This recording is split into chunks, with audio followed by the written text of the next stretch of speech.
Daddy గదిలోకి వచ్చారేమోనని హడలిపోయాను. ఏమిటి అక్కడ దాస్తున్నావు? ఏం లేదు. ఓహో, అయితే అది ఖచ్చితంగా మా అన్నయ్య గుండెగోడే. దాన్ని నీ గుండెల్లో దాచుకుంటున్నావా?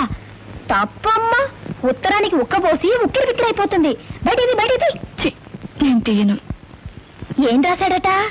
అక్కడ పులి పని పట్టిన మరుక్షణం పులిలా ఇక్కడికొచ్చి నీ మీద పడతానని రాశాడా? పాడు మాటలు. ఏదో రాశాడులే, నీకెందుకు? అంతేలేమ్మా, ప్రేమించుకున్న వాళ్ళు ఎలాగైనా రాసుకుంటారు, పూసుకుంటారు, నాకెందుకు? కానీ మరీ అంత గర్వపడిపోకమ్మా. మా అన్నయ్య నాకు ఉత్తరం రాశాడు. నా పుట్టినరోజు నాటికి తప్పకుండా వస్తానని రాశాడు. ఎప్పుడు నీ పుట్టినరోజు? మే 22.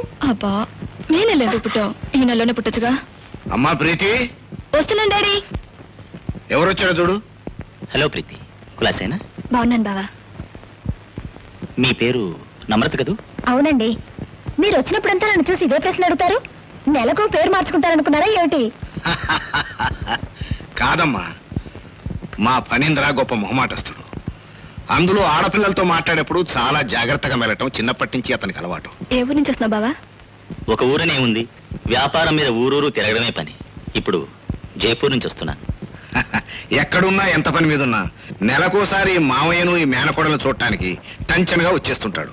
అందుకే ఫణీంద్ర అంటే నాకు ప్రాణం. ఇలా తిరగడాలని ఎందుకురా, శుభ్రంగా ప్రీతిని పెళ్లి చేసుకుని ఇక్కడే ఉండరా అంటే ఇదిగో ఇలా సిగ్గుపడతాడు తప్ప జవాబు మాత్రం చెప్పడు.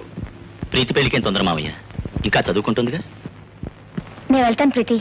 భోంచేసి వెళ్ళాం. లేదంకల్, మా అమ్మ నా కోసం వెయిట్ చేస్తూ ఉంటుంది. వస్తాను. Good day everybody. Good day. పద ఫణీంద్ర.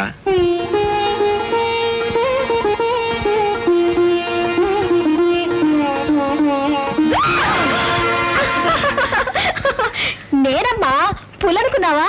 అబ్బా, ఏమిటి ఈ వేషాలు నమ్రత? హడిలు చచ్చిపోయాననుకో. అబ్బా, ఇంత పిరికిదానివి పులికోరలు పీకే అన్నయ్య లాంటి కొడుకుని ఎలా కన్నావు మమ్మీ? అసలు నువ్వు కన్నావో డాడీ కన్నారో నాకు అనుమానంగా ఉంది.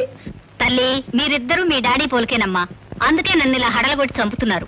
అడవిలోకి పోయి కనపడకుండా వాడు చంపుతున్నాడు, ఇంటినే అడవి చేసి నువ్వు నా ప్రాణాలు తీస్తున్నావు. ఎస్ మమ్మీ, మేము డాడీ పోలికే.